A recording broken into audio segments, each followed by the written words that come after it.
Agora você pode fazer parte do clube de membros do Spurgeon TV. Esses são e-books já disponibilizados para os membros do canal. Todos os dias, novos e-books são adicionados junto com outros benefícios que só os membros têm. Sendo um membro, você passa a ajudar no crescimento desse ministério, tanto na quantidade do que podemos publicar, como na qualidade do material. Nosso propósito é, juntos, atingirmos o maior número de pessoas com solo escritura. Seja um membro do Spurgeon TV. O Senhor é o meu pastor. Salmo 23, verso 1. Assim como um pastor tem deveres relacionados ao seu cargo, as ovelhas também têm.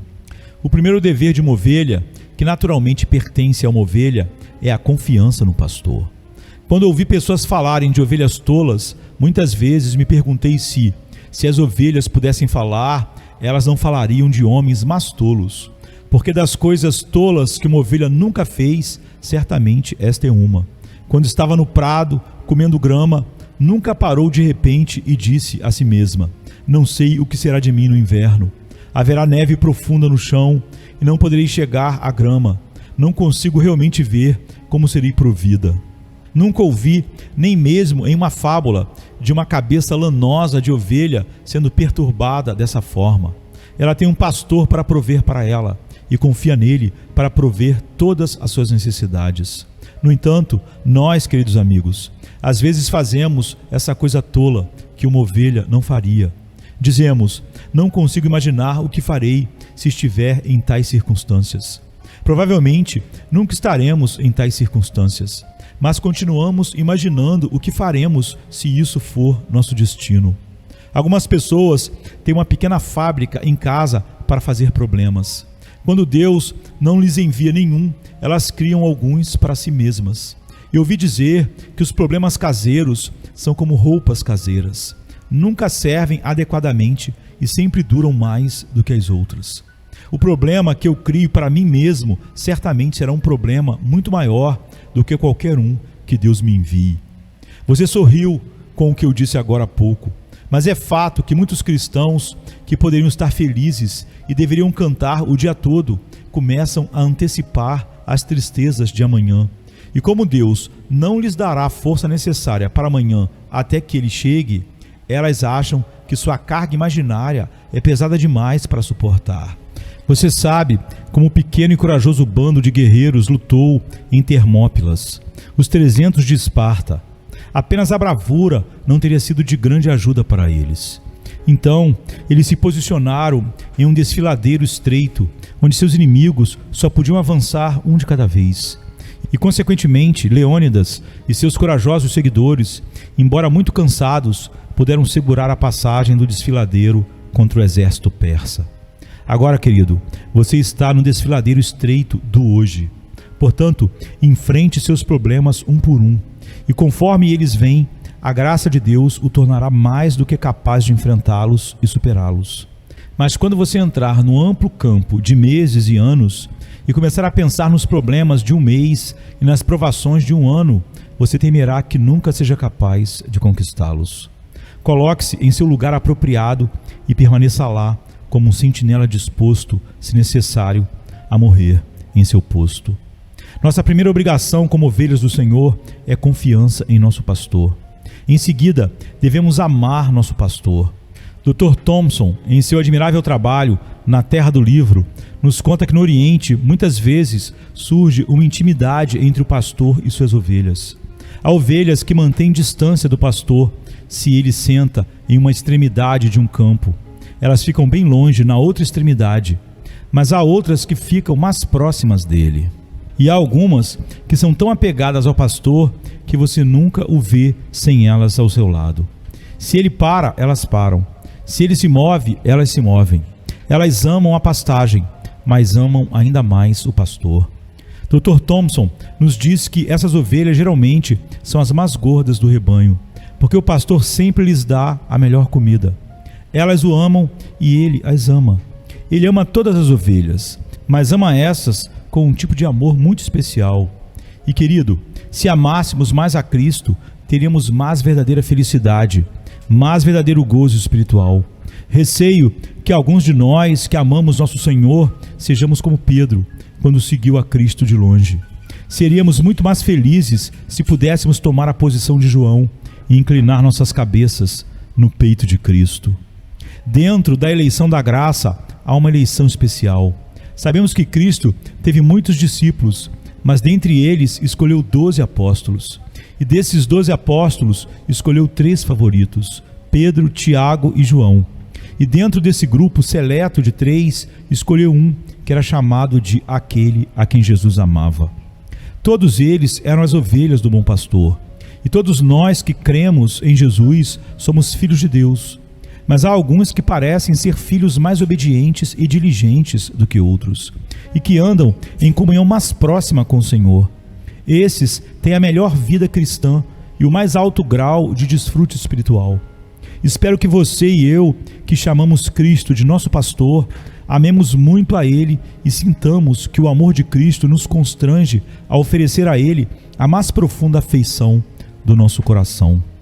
Outra obrigação das ovelhas é seguir o pastor. É uma ovelha briguenta, vagante e problemática que sempre quer ter o seu próprio caminho e ir onde lhe agrada. É verdade que o pastor ainda ama a ovelha que está vagando e a procura até encontrá-la. Mas há outra coisa que ele faz, que as parábolas não nos contam. Ele pune a ovelha vagante. Quando o pastor encontra a sua ovelha vagante, ele se alegra com isso, mas toma cuidado para que a ovelha não se alegre e a faz sentir triste por ter se afastado dele. Nos é dito por aqueles que observaram as ovelhas sírias que elas muitas vezes são mancas. Um pastor que foi questionado por um cavalheiro sobre o que fez uma certa ovelha mancar, respondeu: eu fiz essa ovelha mancar de propósito, porque ela sempre andava vagando e eu não podia perder tempo indo atrás dela. Então eu a fiz mancar e agora ela não pode mais se afastar. Às vezes, quando as ovelhas têm andado vagando, elas recebem um golpe tão forte do cajado do pastor que você pensaria que isso quebraria suas costas. Certamente, isso é o que você e eu receberemos se formos as ovelhas de Cristo e persistirmos em vagar. Assim como o pastor do Oriente, ele nos fará mancar porque não nos perderá. Ele até nos baterá porque nos ama. Se filhos obedientes escaparão do castigo ou não, é certo que aqueles que são desobedientes terão que sofrer por isso, assim como seu Pai os ama.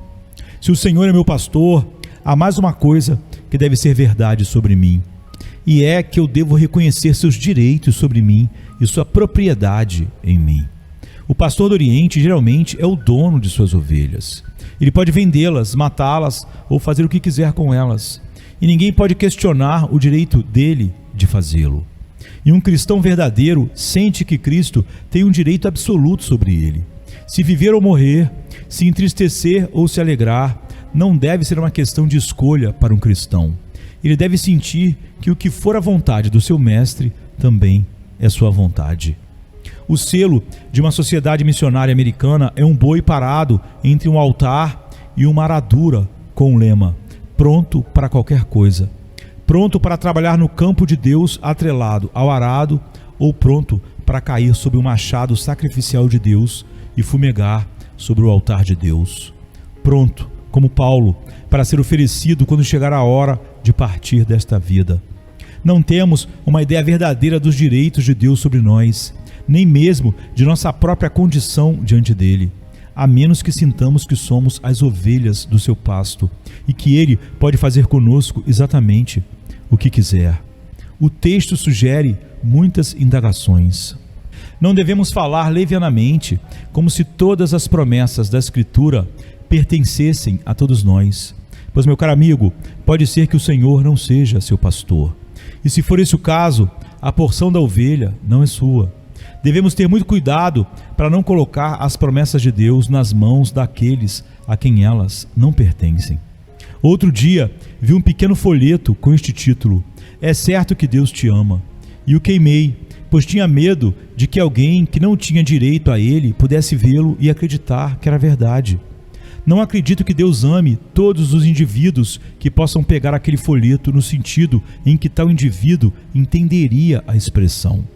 Eu sei que Deus ama, de certa forma, todas as criaturas que Ele criou, mas esse amor não me traz conforto enquanto eu sou um pecador não reconciliado sob condenação por não ter crido no Filho amado de Deus.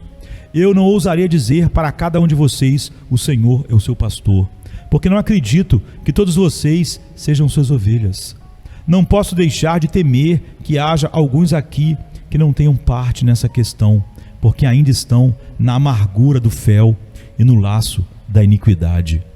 Vou fazer algumas perguntas a vocês, ou apontar algumas características daquele que pode dizer: o Senhor é o meu pastor. Se eu sou a ovelha do Senhor, terei algo da disposição de uma ovelha. Perceberei que seu Espírito trabalhou em mim, pelo menos alguma gentileza divina. Conheço alguns cristãos professos que parecem mais com lobos do que com ovelhas. Eles estalam as mandíbulas como fazem os lobos, e sua fala parece um uivo de lobo. Eles não gostam disso, odeiam aquilo e não podem suportar o outro. Na verdade, nada os agrada. Uma ovelha tem suas preferências e desgostos, mas não rosna, estala, uiva ou resmunga. É o lobo que faz isso, mas a ovelha tem uma disposição mais gentil. Um homem que não pode suportar uma ofensa certamente não é um cristão. Um homem que sempre se vinga de uma injúria feita a ele certamente não é um cristão. Ou seja, um que é como Cristo, que quando foi ultrajado não retribuiu com ultraje, quando sofreu não ameaçou. Ele poderia dizer verdadeiramente: dei minhas costas aos que me feriam, e minhas faces aos que me arrancavam os cabelos.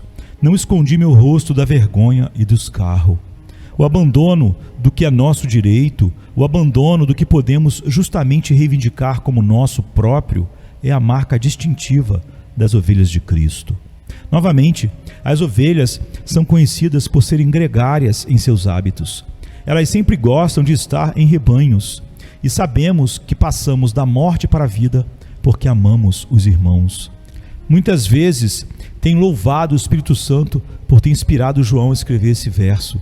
E é bastante possível que alguns de vocês, queridos amigos, quando não puderem encontrar nenhuma outra evidência de graça, tenham se alegrado com esse buraco de rato em que sua pobre alma tentada e tímida poderia se esconder.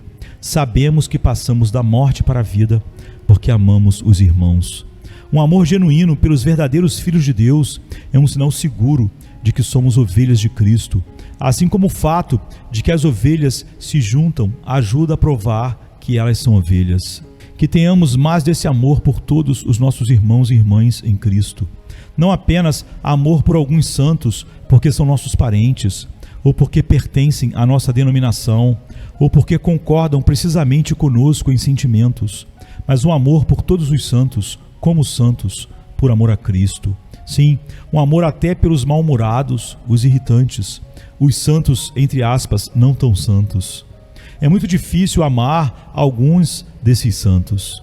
Eu frequentemente digo que conheço algumas pessoas boas com quem eu preferiria viver no céu para sempre do que viver por meia hora na terra, pois elas sempre parecem olhar as coisas de um ângulo tão curioso que eu simplesmente não posso concordar com elas. No entanto, devo amá-las por amor a Cristo, pois se eu não as amo, devo questionar se realmente sou uma das ovelhas de Cristo. Outra evidência de ser uma ovelha é que elas são muito exigentes em sua alimentação. Um lobo pode comer o que as ovelhas não tocarão, pois as ovelhas só podem se alimentar do que é doce e limpo. Já ouvimos falar de alguns cristãos professos que podem desfrutar de alimentos bastante questionáveis. O Sr. Roland Hill tinha um homem em sua igreja que costumava ir a espetáculos questionáveis. E quando o Sr. Hill o questionou sobre como ele poderia fazer uma profissão cristã e ainda frequentar tais lugares, ele disse: bem, você vê, Sr. Hill, eu não vou lá com frequência, só vou ocasionalmente, apenas para me divertir um pouco. Ah, disse o bom ministro, então você é pior do que eu pensava. Então ele usou essa ilustração. Suponha que alguém espalhasse um boato de que o Sr. Hill estava acostumado a comer carniça. Bem, seria uma história horrível, mas suponha que eu dissesse: ah não, eu não como carniça todos os dias como um artigo comum da minha dieta. Só como um pouco de vez em quando para me divertir. As pessoas diriam, e com razão, que gosto repugnante ele deve ter. Que apetite horrível chamar isso de divertido quando é tão nojento. Então, meu amigo, quando você diz que não se junta a determinadas coisas, exceto às vezes para se distrair, isso prova em que direção o vento sopra em sua alma e mostra a direção na qual seu coração está inclinado. Isso prova que você realmente ama o pecado, ou não o saborearia como uma iguaria deliciosa sob a língua. Que Deus nos ensine, pela sua graça, a estimar o verdadeiro valor de nossas ações, não pela sua aparência externa, mas pelo desejo do nosso coração que nos impulsiona a elas. Pois se somos impedidos de pecar apenas por motivos de respeitabilidade ou porque nossos colegas estão nos observando, somos tão culpados diante de Deus como se tivéssemos realmente cometido o pecado, porque nosso coração ainda segue seus ídolos imundos. O mesmo pode ser dito sobre pessoas que vão a igrejas que pregam um evangelho deturpado e falso. Ovelhas verdadeiras gostam de comida de ovelhas, a pura pregação da palavra de Deus, um sola escritura. Alguns podem dizer, a pregação é distorcida naquela igreja, há muitas coisas ruins quanto à doutrina bíblica, mas há algumas coisas boas. Isso faz sentido? Alguém fica mexendo em lixo, tentando achar alguma comida que se possa comer. E se achasse uma pequena coisa boa no meio do lixo, comeria? Ovelhas amam a palavra de Deus somente, pois ela é a voz do seu pastor. Também podemos julgar se somos ovelhas de Cristo por um ou dos textos que Cristo nos deu. Eu citei a vocês há pouco as próprias palavras do nosso Senhor. Minhas ovelhas ouvem a minha voz. Você já ouviu a voz de Cristo? Eu não perguntei se você já ouviu a voz do seu ministro, mas se você já ouviu a voz de Cristo. Ele mesmo já falou com você de tal forma que você reconheceu que era a voz de Cristo que você ouvia. Além desse ouvir a voz do Salvador, as ovelhas de Cristo têm um maravilhoso poder discriminatório pelo qual o reconhecem. Eu ouvi um senhor que havia viajado no Oriente dizer que pensava que as ovelhas deviam conhecer seu pastor por causa das roupas que ele vestia. Então ele vestiu roupas de pastor e foi até algumas ovelhas, mas nenhuma das ovelhas o confundiu com seu pastor. Então ele chamou uma das ovelhas pelo seu nome correto, mas ela não prestou atenção nele. E isso lembrou da declaração do nosso Salvador: um estranho não seguirão, mas fugirão dele, porque não conhecem a voz dos estranhos. As ovelhas têm um ouvido tão aguçado que conseguem detectar os tons da voz do próprio pastor e podem distingui-la de todas as outras. Assim é com as ovelhas de Cristo. Elas não são enganadas pela voz dos estranhos, embora outros sejam enganados. Eu me arrisco a prever que, dentro de 10 anos, a partir desta data, todo este país será permeado por distorções cada vez maiores do Evangelho. O avanço que tais coisas têm feito nos últimos 10 anos é tão terrível que, se continuar a aumentar apenas pela metade desse ritmo, minha profecia, entre aspas, se provará verdadeira. O próprio nome do protestantismo desaparecerá ou estará totalmente manchado, a menos que Deus nos envie um avivamento em direção à sua palavra. Pois a moda da época está tão definida em direção ao que é berrante, sensual e sensacional, e toda a tendência da igreja é tão diretamente em direção ao cerimonialismo, que se nós, que amamos a antiga fé, não nos movimentarmos, nós e nossos compatriotas afundaremos no pântano estígio do cerimonialismo, superstição e do misticismo. Alguns de vocês mal acreditarão no que estou dizendo, mas se vocês apenas voltarem seus olhos mentais na direção que estou apontando, verão que o avanço de um evangelho deturpado nesta terra é completamente extraordinário. As únicas pessoas que não serão levadas por essa onda são aquelas que ouviram a voz de Cristo e assim têm a primeira marca de suas ovelhas. Se você já foi justificado pela fé em Jesus, não será enganado por um chamado sacerdote, pastor, etc. Se você já comeu espiritualmente a carne de Cristo, nunca rebaixará sua identidade cristã mastigando a comida feita pelo homem. Se você realmente conheceu Jesus Cristo como seu Salvador, você não se importará com um culto centrado no homem. Você saberá que é apenas uma invenção satânica para enganar almas. Se você já foi regenerado pelo Espírito Santo, A ficção do homem, sendo parte determinante na sua salvação, será uma abominação para você. Se você já foi vitalmente unido a Cristo, a videira viva, toda a conversa falsa e tola sobre ser salvo pelo poder da eficácia de qualquer coisa que não seja o Deus soberano, será como um fedor em suas narinas que você não pode suportar. Então volto à pergunta que fiz há pouco. Você ouviu a voz de Cristo? Você conhece o significado do sussurro do seu espírito? Você passou da morte para a vida? Você foi transformado de um lobo em uma ovelha? Você foi trazido do reino das trevas para o reino do Filho amado de Deus? Se assim for, confiando no Senhor Jesus Cristo, cujo sangue precioso redimiu cada um de seu rebanho escolhido, você pode dizer: o Senhor é o meu pastor. Mas se não, e você continuar seguindo seus próprios caminhos, eles o levarão à destruição. Deus conceda que este não seja o destino de nenhum de nós, mas que todos venhamos com confiança infantil e depositemos nossa confiança em Jesus Cristo, o Filho de Deus, o único e verdadeiro Salvador dos pecadores. E então cada um de nós poderá dizer com Davi: o Senhor é o meu pastor, nada me faltará. Que Deus abençoe a cada um de vocês, em nome de Jesus Cristo. Amém, queridos. Amém. Venha se cansado estás, e eu descanso darei.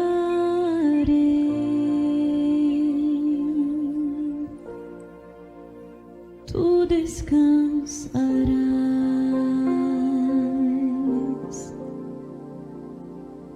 Venha-me se não tens paz, e eu darei paz sem fim.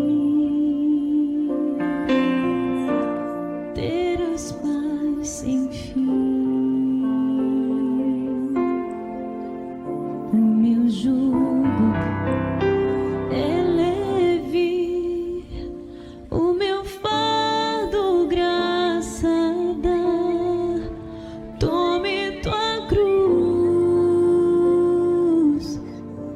te darei a paz.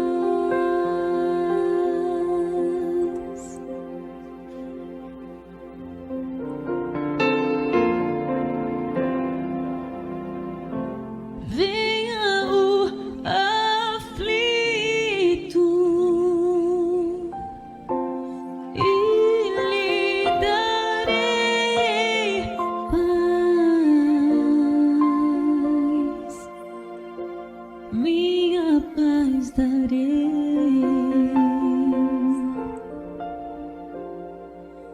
Venha-me na dor sem fim, e eu darei paz, darei minha paz. Acalmar tuas águas e falar ao coração: tome meu fardo, te darei a paz.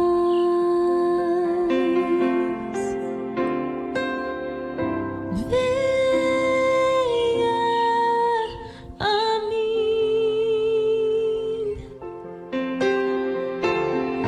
venha a mim, venha